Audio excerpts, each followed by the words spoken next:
उपाध्यक्ष ऊ भयो अनि त्यस्तो जो मान्छे अध्यक्ष बन्ने पर्ने मान्छे उपाध्यक्ष भने त काट्नु हो नि त्यो अध्यक्ष जब काम गर्छ उपाध्यक्ष मात्र गर्छ हो अनि म बसेन के अब मलाई नै जस्तो तपाईँ मैले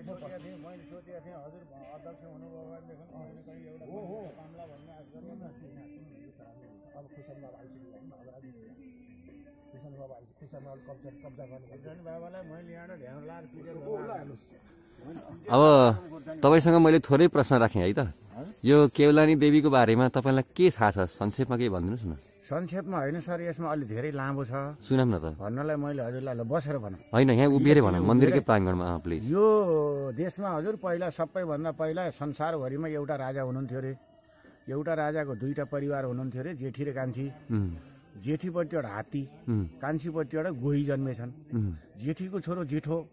भएको हुँदाखेरि हात्तीलाई घर सल्लाह नगरिकन मन्त्रीमण्डल बैठक गरेर हात्तीलाई राजा अभिषेक बनाए राजकुमार बनाएछन् अनि साँझ कान्छी सुहानी थियौँ सुत्न जाँदाखेरि कान्छी सुहानीले भित्रबाट चुक्कुल लगाइछन् राजालाई भित्र पस्न दिइनन्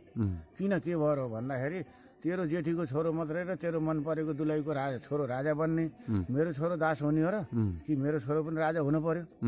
नै भने त्यसैसित जा भनेर कान्छी सुहानी रिसाएपछि त राजालाई चोट परेछ भोलिपल्ट बिहान फेरि भोलिपल्ट मन्त्रीमण्डललाई गठन गरेर फेरि गर्दा हे मेरो दुई भाइ छोरालाई दुईटैलाई राज्य दिनु पर्यो देश विभाजन गर्नु पर्यो भनेर भन्दाखेरि चाहिँ त्यहाँको बैठकले के भनेछ भने देश विभाजन गर्दाखेरि यसरी गर्ने एउटालाई चाहिँ जलको राजा बनाउने एउटालाई धरतीको राजा बनाउने देश विभाजन यसरी गर्ने भनेर भन्दाखेरि कान्छीको छोरो गोहीले मानिन्छ म दुई ठाउँको हुन्छु भनेर त्यहाँ दुई ठाउँकै हुन्छु भनेर भन्दाखेरि मन्त्रीमण्डलले के भनेछन् भने यो हुँदैन किन भन्दा अधिकार जेठाको हो जेठाले पाइसक्यो उसलाई क्यान्सल गर्न मिल्दैन तिमी जान्छौ भने जलमा जाऊ जान्नौ भने हुँदैन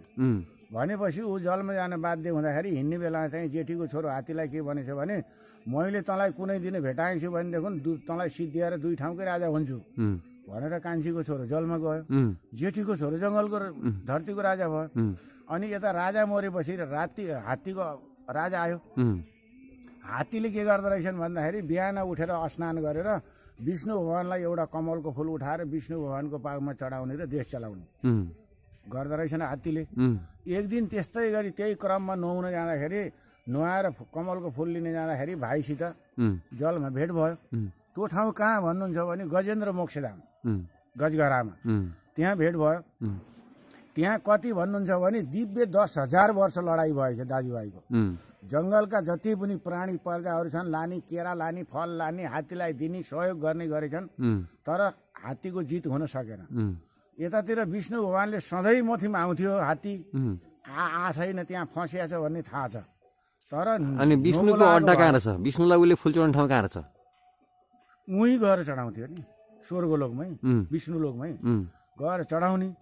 तर विष्णु भगवानलाई थाहा छ मथिम पाउमा जल चढाउन फुल चढाउन आउँथे हात्ती छैन त्यहाँ फसिया छ त्यहाँ झगडा भएछ भनेर तर विष्णु भगवानलाई हात्तीले आह्वान नगरेको भन्दा विष्णु भगवान आउनु आएन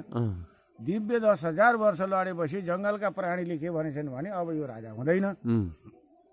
जान पर्यो फर्किन पर्यो देश चलाउनु पर्यो अर्को राजा घोषित गर्ने भनेर सबै फर्केपछि पछि फर्केर हेर्दा हात्तीसित त कोही पनि छैन अब हात्तीलाई पनि निराश भयो अब भाइले गोहीले नछोड्ने जो भयो पहिल्यैबाट इबी गरेर आएको अब छोड्दैन भनेपछि विष्णु भगवानलाई हात्तीले आह्वान गर्नुहोस् हे प्रभु म हजुरको पागमा फुल चढाउन आउने सामर्थ्य छैन हो यो लास्ट फुल हजुरले यहीँ आएर ग्रहण गरिदिनु पर्यो भनेर हात्तीले आह्वान गर्दाखेरि विष्णु भगवान र लक्ष्मी माता एक ठाउँमा मजाले बसेर गफ गर्नु आएको थियो अरे दुईटा दम्पति अचानक हजारौं वर्षपछि हात्तीले बोलाउँदाखेरि भक्तले बोलाउँदाखेरि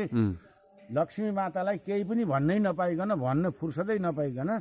तुरन्त सुदर्शन चक्र धारण गरेर गरुडमा सवार भएर वेग भन्दा पनि अति वेगले विष्णु भगवान निस्कनु भएछ लक्ष्मी माताले सोच्नु भएछ अरे किन होला यस्तो बसेर आनन्दले मिठा मिठा गफ गरेर बसिराखेको बेलामा यति छिटो यस्तो वेगले किन जानुभयो भनेर लक्ष्मी माता पनि निस्कन खोज्दाखेरि आफ्नो रूपमा निस्कने हो भने त सबैले चिन्छन् भनेर जोगिनीको रूप धारण गरेर विष्णु भगवानको पछि पछि आएर यो ठाउँमा आएर जंगल थियो अरे यो ठाउँमा आएर बुटाको आड लगाएर त्यो ठाउँमा विष्णु भगवानले आफ्नो मालिकले के गर्नुभएको छ त भनेर यो दृश्य हेर्नु भएको अरे। त्यसो भएर रूप बदलेर आएको भएर केउलेनी माता भनिन्छ। तर इतिहासमा हेर्दाखेरि विष्णु रूपिणी केउलेनी माता छ, लक्ष्मी रूपिणी, लक्ष्मी रूपा केउलेनी माता भनेर भनिन्छ। साक्षात लक्ष्मीको रूप हो। यो कहीँ लिखत पनि पाइन्छ? यो लिखित होइन, शास्त्रहरूमा मैले सुन्दाखेरि कहीँ इतिहासमा कोही पुराना मान्छेहरूले त्यसरी म त्यस्तो यो विष्णु सहस्रनाममा लक्ष्मी सहस्रनाममा यो प्रसङ्ग कहीँ जोडिएको होला? जोडिएको छ रे मैले पनि पढ्ने। भनेपछि गजग्राह सङ्घर्षमा विष्णु त्यहाँ बिजी भएको बेलामा लक्ष्मीजी यहाँ बेस डोकेर बस्नुभयो प्रभुले भनेर यहाँ हेर्नु भएको। अनि फेरि यो मन्दिरमा छत नहाल्ने, यो मन्दिर यस्तै खुलै